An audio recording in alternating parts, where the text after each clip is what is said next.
Siempre he sido de las que odia las llamadas telefónicas. Prefiero los mensajes, mucho más sencillos y sin tanto compromiso. Pero desde que ocurrió lo del accidente, comencé a recibir llamadas que simplemente no podía ignorar.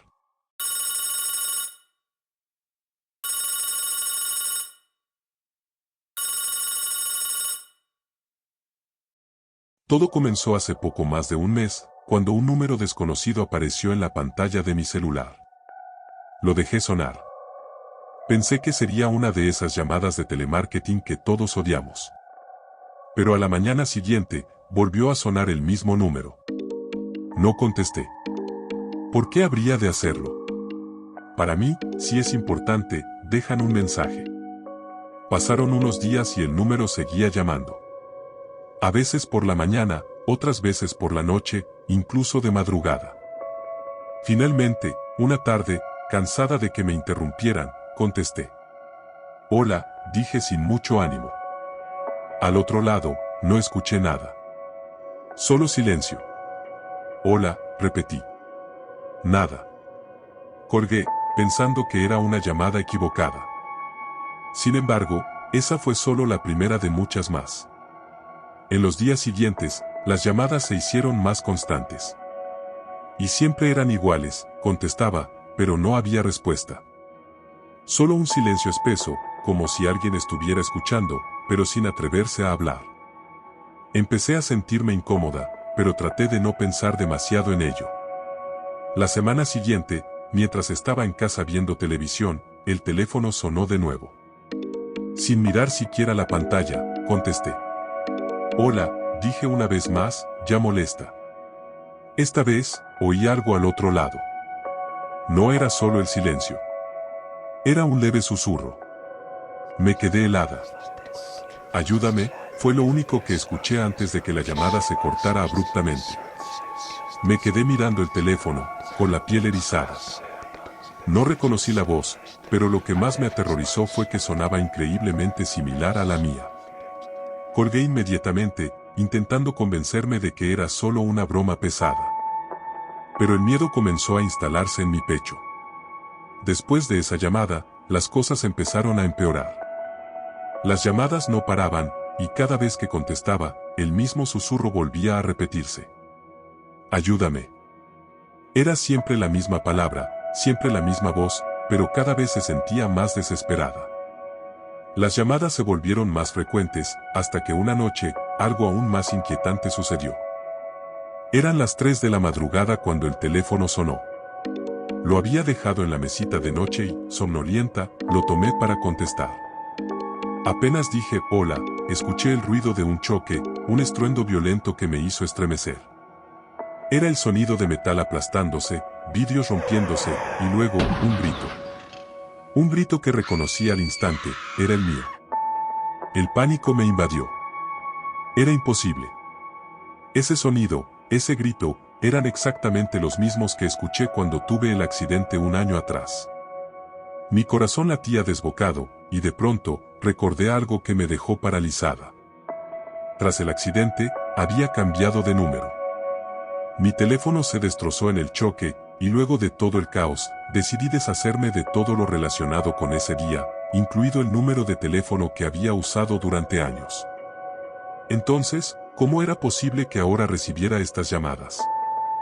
Inquieta, busqué información sobre el número que me estaba llamando constantemente. Para mi sorpresa, cuando lo busqué en internet, descubrí que ese número pertenecía a mí, o mejor dicho, era el número que había usado antes del accidente. El que se había destruido junto con mi antiguo teléfono. El número estaba desactivado, según los registros, pero seguía llamándome. Cada vez estaba más asustada. Intenté bloquear el número, pero no funcionó. Las llamadas seguían llegando. Decidí entonces apagar el celular durante las noches para poder descansar, pero ni siquiera eso sirvió.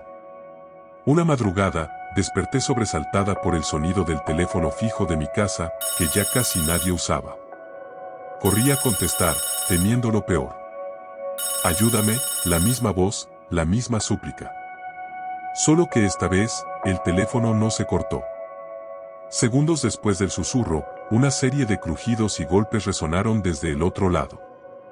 Luego, el sonido del choque, el grito desgarrador y el silencio total. Aquella noche no pude volver a dormir. Algo extraño estaba sucediendo, algo más allá de mi comprensión, pero no tenía a quién acudir. ¿Quién creería que estaba recibiendo llamadas de un número que ya no existía, de una voz que sonaba como la mía? Me sentía atrapada, prisionera de mi propio miedo. Finalmente, decidí investigar el accidente en más detalle. Sabía que había sido grave, que apenas sobreviví, pero siempre traté de no recordar demasiado. Sin embargo, algo me empujaba a saber más, a buscar información que hasta entonces había evitado. Fui al archivo de la policía, buscando el informe del accidente. Lo que encontré allí me heló la sangre. Según el reporte, no debería haber sobrevivido. Los paramédicos que llegaron a la escena no tenían esperanza de que alguien saliera con vida de ese coche destrozado.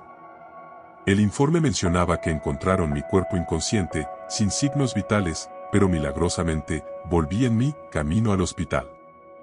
Eso explicaba el terror que sentí aquel día.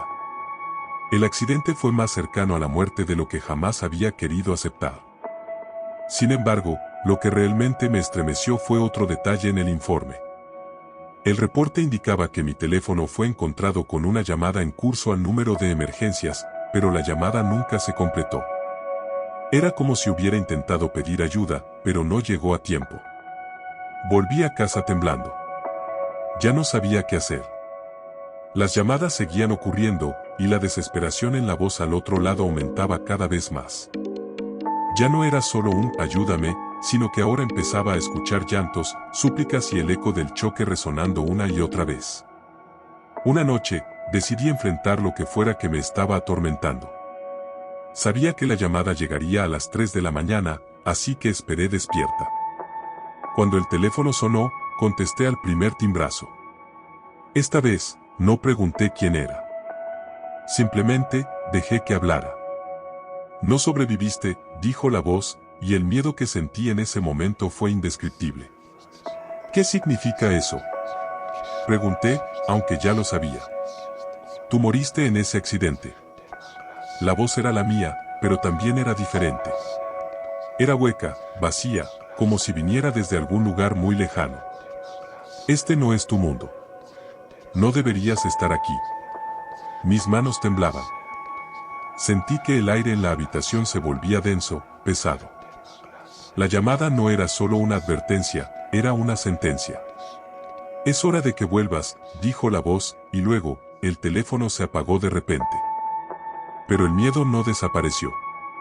Las luces de mi casa comenzaron a parpadear, y un frío sobrenatural invadió el lugar. Ya no estaba sola. Una sombra apareció en la esquina de la habitación, una figura oscura y desdibujada que lentamente comenzó a avanzar hacia mí. Intenté moverme, correr, pero mis pies parecían pegados al suelo. El pánico me dominaba, y en ese momento, entendí la aterradora verdad. No había sobrevivido al accidente. Había estado viviendo en una especie de limbo, un eco de mi vida pasada, y ahora, era el momento de enfrentar lo que realmente había sucedido. La sombra avanzaba, y en sus ojos vacíos vi mi propio reflejo. No era solo una sombra cualquiera, era yo. Era mi alma, perdida, intentando encontrar su lugar en el más allá. La última imagen que vi antes de que todo se volviera oscuro fue la figura de mi propio cuerpo, quieto, sin vida, justo donde había estado todo este tiempo.